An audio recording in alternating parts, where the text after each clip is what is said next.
Hi, Gene Burnett from GeneBurnett.com. Hey, I thought I'd talk a little bit today about what makes Tai Chi special. I have a few notes here, just in case I forget what I'm talking about. Take two. Hi, Gene Burnett from GeneBurnett.com. I thought I'd talk a little bit more today about what makes Tai Chi special. I have another video called Is Tai Chi Special? And I talk about all the various benefits and reasons and things that I like about Tai Chi, and one of the things that I mentioned that makes Tai Chi special, at least for me, is that it has all these benefits and you can do all these things with it or focus on it in all these different ways. Today I'm going to narrow in a little bit more in terms of what I think is special. I don't think that the techniques of Tai Chi are what make Tai Chi special. Lots of martial arts have lots of techniques. There's only so many ways to punch and hit and move, and many of the Tai Chi techniques overlap with all kinds of other arts and all kinds of other techniques. So techniques are not what make Tai Chi special. I got some notes over here. I just want to make sure that I don't miss anything. I don't think Tai Chi is special because you're tapping into some special chi or force or some woo-woo energy that's going to somehow enable you to bend or break the rules of physics. I don't think that stuff exists, and if it does, it exists on a level that we don't have access to. So I don't think that's what makes Tai Chi special. It's not the idea of intent and listening to the body and expressing your intent through your body, your attitude. Many martial arts focus on the state of mind and the importance of the state of mind and the use of intent in movement, in power, in generation of force, and all the things that martial arts do. And it's also not the idea of coordinating movements with breath. All kinds of martial arts do that. Many martial arts coordinate movements with breath. That's not unique to Tai Chi either. Basically, what I think is special about Tai Chi is the same thing that makes any martial art special, and that is its training method. That's the difference. If you look at the the top tier of people who are competent fighters, good fighters, and I'm not talking about just like Bruce Lee and Muhammad Ali and all the people at the very, very top. I'm just talking about the top tier of really good fighters. Aside from some personal differences and a few constitutional differences between people, fighting pretty much looks like fighting when they're fighting. If they're in a demo or if they're doing some special form, it can look very different. But when they're actually fighting, if they get in a ring or if they're on the street and they get attacked and they're fighting, it looks like people fighting. There's punching and kicking, and there's not much time for special or fancy techniques. It boils down to blocking and punching and striking and seizing the initiative and all the usual things that people do in fights. So, glance at my notes again. Yeah, the training method is what's different. Getting up there, once you're up there, you kind of look the same. But how did you get there? How did you get to that point? The training method of Tai Chi, the thing that makes it special, and I don't mean better, I just mean special, unique. The thing that makes it different from other arts is its training method, and the main thing that's different is moving in slow motion. That's the main thing. It's like moving very slowly through these movements to feel the transfer of momentum from joint to joint, from segment of the body to segment of the body, coordinating the movements by doing them slowly and learning the physics of the movement slowly.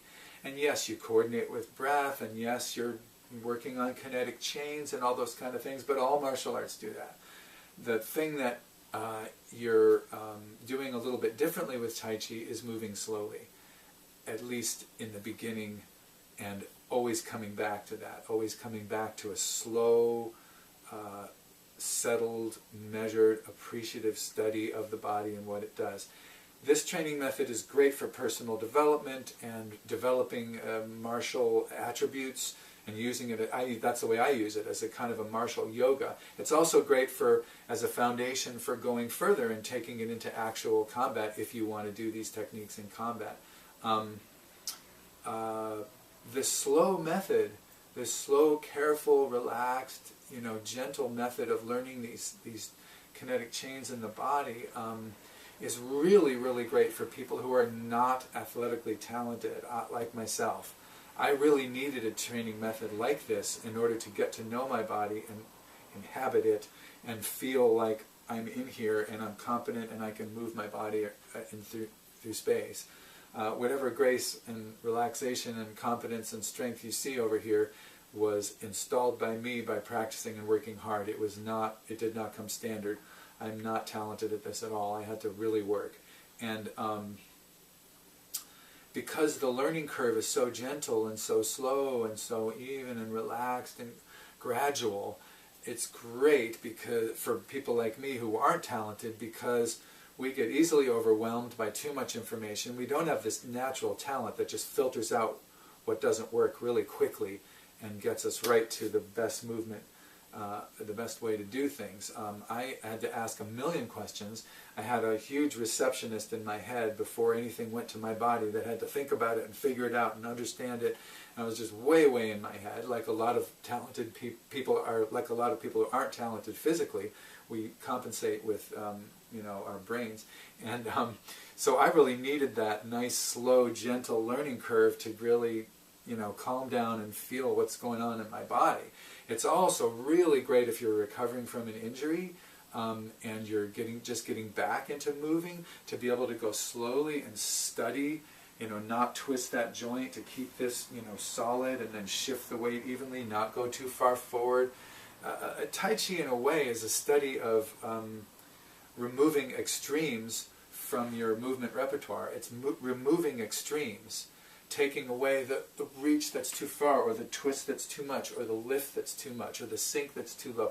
It's taking away anything that's not in balance and in harmony, and gradually you get closer and closer to the old yin-yang circle, like you're not, nothing's going out of balance physically, and if that's the case, you're going to be healthier than if things are going out of balance physically quite a bit.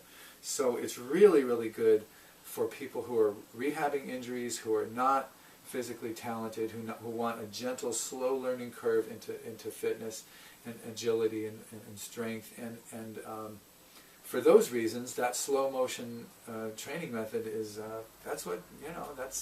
that can be really suitable to them, and that's what makes it special to me. It's the way we study movement, not that we study movement or some mystical energy or some special technique. It's not like these forms are designed by saints, and if you achieve a perfect single whip posture or position, that somehow you're going to become enlightened, or some kind of special energy lightning bolt is going to hit you. There's nothing special about these positions. Many forms have positions and stances. It's not like I'm suddenly going to become enlightened because I found a good posture. The forms are catalogs of ideas, they're catalogs of principles, they're ways, they're exercises designed to give you martial attributes. You can think of them as catalogs of specific techniques and explore them that way. That's true, you can do that, but that's not the main way I think of them. I don't think of them so much as lists of techniques, but as ways to develop martial attributes. So let me check my notes, see if I forgot anything. Yeah, it's great for reducing injury, great for people who aren't talented. The philosophy can be applied throughout life, that's what makes it special to me. It's the way that we study it. This ritual of going soft and relaxed and comfortable and feeling the pathways moving through the body before you amp it up, before you add energy, before you add oomph. You first learn it through doing it slowly and softly. For some people, it's torture. For other people, like me, it's a godsend. So thanks for watching. I really appreciate it. If you like this kind of thing, subscribe to this channel, or you can visit GeneBurnett.com for more info.